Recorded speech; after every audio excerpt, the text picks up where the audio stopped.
नमस्ते दोस्तों, मैं बीडी सिंह आपका अपने चैनल काम की बातें विथ बीडी सिंह में स्वागत करता हूं। दोस्तों, मैंने पहले भी 2 कहानियों के द्वारा आपको दिल्ली में होने वाली ठगी से सावधान कर चुका हूं। मैं उम्मीद करता हूं कि उन कहानियों को सुनने के बाद, उन घटनाओं को सुनने के बाद आप अपने आप को उस तरह की ठगी से बचा सकेंगे। मैं आज जो कहानी आपको सुनाने जा रहा हूं, जिस घटना का जिक्र कर रहा हूं, वो हरियाणा और पंजाब की है। मैं करनाल रेलवे स्टेशन पर एक ट्रेन में बैठ के लुधियाना जा रहा था। रास्ते में, और वो जिस ट्रेन में मैं बैठा, जिस डब्बे में बैठा, उसमें मुश्किल से 4-5 लोग थे। मैं था और 2-3 और लड़के, 4 लड़के बैठे थे उसी जगह। 2 पुलिस वाले उसमें आए, बड़े लंबे लंबे एकदम हाई पर्सनैलिटी पुलिस वाले। मेरे जैसे 3-4 को अकेले ही देख लें, इस टाइप के पुलिस वाले तो नॉर्मली वैसे होते ही हैं। तो जब पुलिस वाले डब्बे में आए तो मैं थोड़ा खुश हो गया कि जब भी पुलिस वाले डब्बे में होते हैं तो पब्लिक को खुशी होती है कि अब यहाँ गुंडे बदमाश से हमें प्रॉब्लम नहीं होगी, क्योंकि पुलिस वाले ही डब्बे में हैं। मगर उस दिन ये मेरा भ्रम टूट गया। मैंने देखा कि वो पुलिस वाला, उस 3-4 जो लड़के बैठे थे उसमें, और लेबर टाइप के लड़के थोड़े लो लेवल में बैठे थे। घर से आके वो लुधियाना के लिए जा रहे थे, घर से आ रहे थे। तो घर से आने में तो थोड़े बहुत पैसे लोग रखते हैं, क्योंकि कमाने ही जा रहे हैं, गांव से आ रहे हैं तो वहाँ से कहीं से किसी से पैसे लेके आना होता है।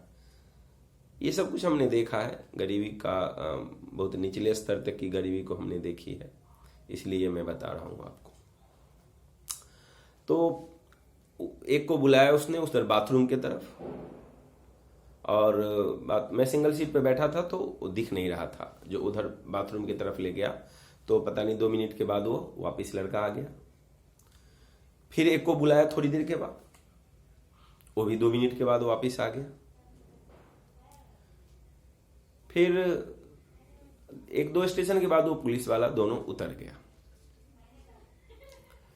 चला गया। दिन था। हाँ, इस बीच मेरे पास भी वो आया कि भाई क्या नाम है, क्या करते हो, कहां से आए हो, कहां जा रहे हो।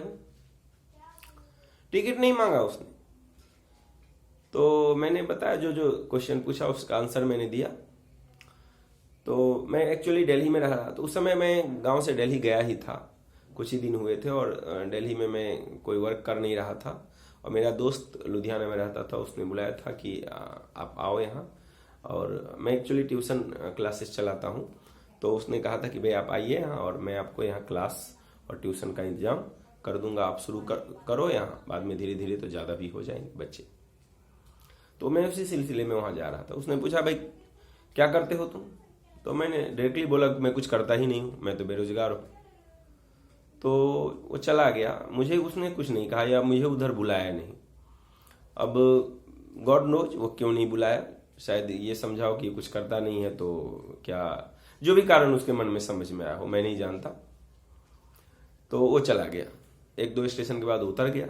जब वो उतर गया तब जो मेरे सामने बैठा हुआ लेबर टाइप का लड़का लोग था, बच्चा लोग, वो उसमें से एक रोने लगा। तो मैं सोचा यार रो क्यों रहा है ये। मैंने पूछा क्या हुआ भाई, क्यों रो रहे हैं। तो उसने जो मुझे बताया, उसके बाद मुझे लगा कि पुलिस वाले के आने से हमें इतना खुश नहीं होना चाहिए कि गुंडे बदमाश सब नहीं आएंगे, पुलिस वाले हमारे डब्बे में आ गए हैं, बल्कि उनसे भी डर ही लगना चाहिए, हमें डरना चाहिए। उन लड़कों ने बताया कि सर उधर जब मुझे वो ले गया तो उसने मेरे पॉकेट में हाथ डाला। मेरे पॉकेट में कुछ पैसे थे, क्योंकि हम लोग अभी गांव से आ ही रहे हैं, जा रहे हैं, तो 1 महीने के बाद ही ना कहीं पैसे मिलेंगे खाने पीने। अगर काम शुरू करेंगे तो 1 महीने के बाद पैसे मिलने शुरू होंगे, तब हम लोग कुछ खरीद पाएंगे, खा पाएंगे। तो तब तक खाने के लिए, 1 महीने खाने के लिए हम लोग घर से पैसे लेके आते हैं, ताकि किसी से उधारी मांगना पैसा उधारी या मालिक से एडवांस नहीं लेना पड़े। हमने कहा ये तो सही बात है, ऐसा ही होता ही है। बोला कि उसने हाथ डाल दिया मुझे और पैसे थे थोड़े तो निकाला। कहा क्या है ये, कहाँ से पॉकेटमारी किया है तू, कहाँ से लाया तू? मैंने कहा सर कहाँ पॉकेटमारी कहाँ करेंगे, घर से लाए हैं। तो कितना पैसा है बोलो? तो मैंने बोला 1000 रुपया। तो कौन कौन सा नोट है ये बोलो।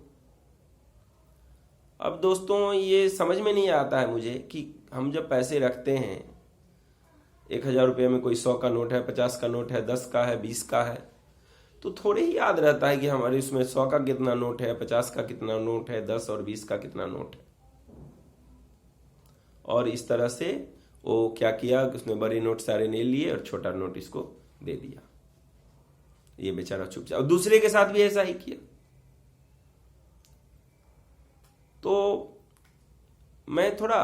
मुझे बड़ा अजीब लगा कि पुलिस वाले से हमें डरना चाहिए कि पुलिस वाले के आने पे खुश होना चाहिए, ये हमें समझ नहीं पाया एक्चुअली। और इस तरह की घटनाएं होती हैं कई सारी जगहों पे, मैंने उसके बाद देखा। दोस्तों इससे बचने का उपाय क्या है? जब भी ट्रेन में बैठें तो ऐसे डिब्बे में तो बैठे ही नहीं जिसमें बहुत कम पैसेंजर है, ये ना के बराबर पैसेंजर है। ऐसे डिब्बे में हम जब जाते हैं तो बहुत खुश होते हैं कि जहां मन तहां बैठ पाएंगे, पूरा का पूरा सीट खाली है, कोई सीट पकड़ सकते हैं। अपने मनपसंद सीट तो मिल जाते हैं लेकिन मनपसंद सफर नहीं होता है। इसलिए ऐसे डब्बे में जाके बैठे जहां पहले से कुछ लोग हों। अगर कुछ लोग होंगे तो आपको हेल्प तो नहीं मिलेगा, पुलिस वाले अगर दबंगई दिखाएंगे तो आपको हेल्प तो नहीं मिलेगा वहां भी, लेकिन ये चांस है कि पुलिस वाले वहां दबंगई ना दिखाएं। बहुत सारे लोग रहेंगे तो हो सकता है आपको बचने का थोड़ा मौका मिले, अपने आप को बचा सके।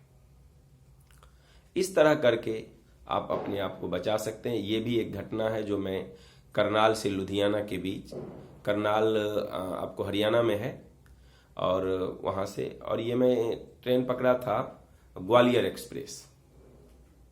ग्वालियर एक्सप्रेस में मैं था तो उसी से गया था। तो इस तरह से आप अपने आप को बचाएं, ऐसे डब्बों में बैठे जहां की पहले से कुछ पैसेंजर बैठे हों, और इस तरह से अपने आप को बचाएं लूटने से। दूसरे लोग लूटते रहते हैं, अपने आप को लुटेरों से बचाएं। अगर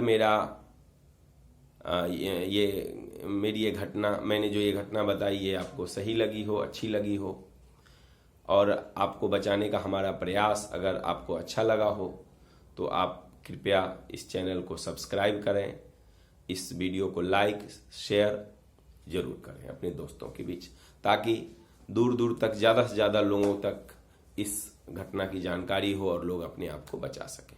धन्यवाद।